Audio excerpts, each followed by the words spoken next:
Voilà, donc là on est en direct. Voilà, on est en direct. On est en Didi. Voilà, bien. Du tribunal de Bobigny. Bon, là-bas on va pas trop. On est posé. On va passer la nuit ici, à Dama. Voilà, là on est en direct du tribunal de Bobigny, de grande instance. Aujourd'hui on est là pour exiger la vérité pour Yacine, car pour expliquer les faits, si les gens ne connaissent pas les faits, exactement le 14 septembre, on a retrouvé mort Yacine, 24 ans, décédé dans une cave, dans des circonstances douteuses. La famille a mis près d'1 semaine pour pouvoir porter plainte, car il y avait une institution policière clairement qui lui a fermé les portes. À la suite de ça, on s'est mobilisé pendant 3 semaines afin d'exiger le premier rapport d'autopsie. Lorsqu'on a eu le premier rapport d'autopsie, il y a une seconde autopsie qui a été faite sans l'accord de la famille. Maintenant, la famille, ça fait près de 2 mois, elle exige juste, c'est juste incroyable, mais elle exige juste d'avoir le second rapport d'autopsie pour pouvoir mandater un collège d'experts. Mais à côté de ça, le plus important, c'est d'aller enterrer Yacine, qui est clairement, depuis aujourd'hui, repose dans un frigo depuis plus de 2 mois, notre frère. Et juste, c'est pas normal. Vous voyez là autour de moi, il y a les amis proches, il y a le papa, il y a le frère. Voilà, il y a tout le monde. Voilà, il est exactement minuit. Il est exactement minuit. Et maintenant, on fait un appel à tous les habitants de la ville d'Aulnay-sous-Bois déjà pour commencer. Car Yacine, de près ou de loin, tout le monde le connaissait. Yacine, c'était pas un mec connu pour les histoires de délinquance, le mec grillé dans tous les quartiers. C'était un mec discret. C'était un mec apprécié de ses amis. C'était un mec respecté de ses amis. La preuve, ils sont là. Regardez, ils travaillent, ils ont des obligations personnelles, mais ils sont là à minuit, en plein cœur du 93, devant le tribunal de grande instance de Bobigny. Là, on fait un appel vraiment à tous les habitants de la ville d'Aulnay-sous-Bois. Là, il faut qu'on leur fasse montrer qu'on est solidaires. Il faut qu'on leur fasse montrer qu'on sait parler d'une même seule voix, c'est-à-dire la loi de la vérité et de la justice pour tous. Il faut stopper les inégalités sociales.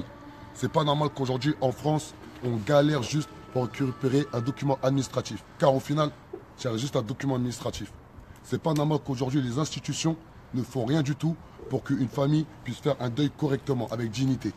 Car plus les jours ils avancent, plus l'image de Yacine, elle est salie par les médias, elle est salie par les mauvaises langues, elle est salie par les racistes, qui font l'amalgame sur tout et n'importe quoi. Là, on le dit clairement aujourd'hui. Pourquoi on est déterminé? Car Yacine n'a jamais consommé de drogue dure. Ça, c'est la seule preuve qu'on a aujourd'hui qui est irréfutable que Yacine a été assassiné par une personne quelconque. Cette personne aujourd'hui est en liberté. Cette personne aujourd'hui, elle mange, elle dort et elle dort au chaud. Alors que nous, on est dans le froid avec le papa de Yacine, avec le frère de Yacine, les amis proches de Yacine, juste pour récupérer le rapport d'autopsie afin d'aller enterrer Yacine, comme il se doit, avec respect et dignité.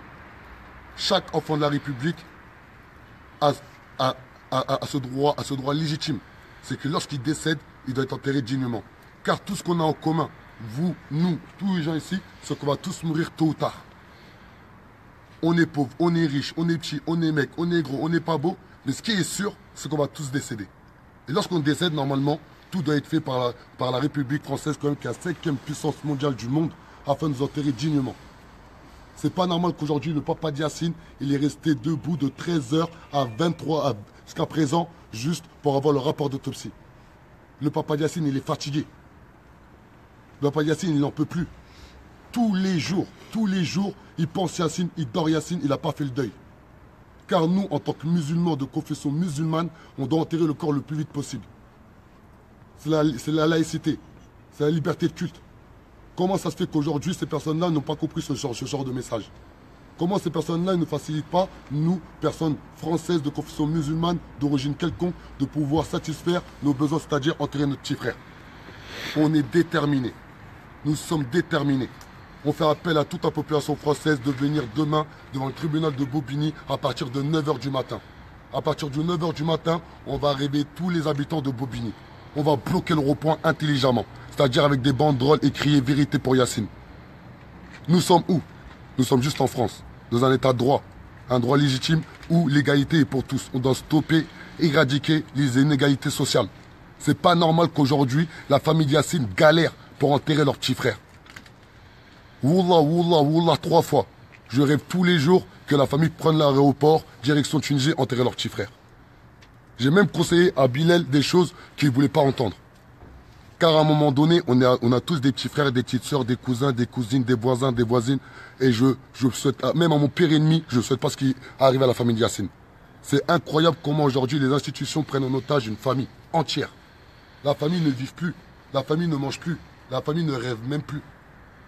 Comment aujourd'hui on peut priver une famille de rêve, de juste rêver à aller enterrer leur petit frère Yacine? Regarde la photo de Yacine, elle est là. Yacine, c'était une personne vivante, c'est pas un jeu.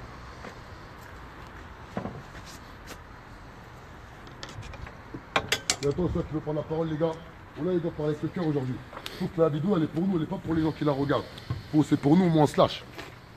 Lâche un petit message. C'est pas normal que l'institution judiciaire elle agisse de la sorte. Ça fait 2 mois qu'on attend. Ça fait 2 mois que notre frère il est dans un frigo.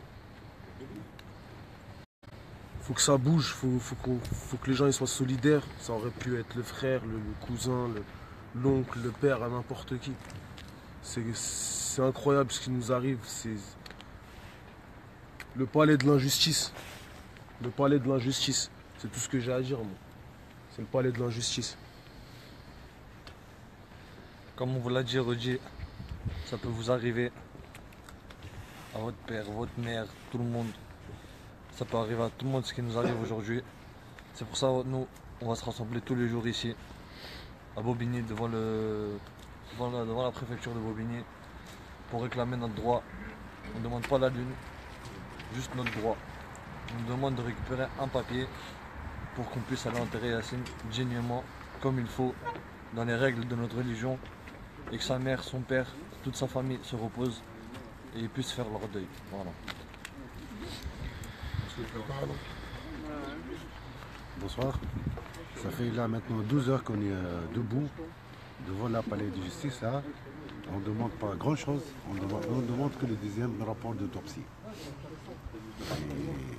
C'est pour moi, pour sa maman, pour les frères, les sœurs, les amis et pour tout le monde. Merci. C'est bon, finis la vidéo, ça. Ouais.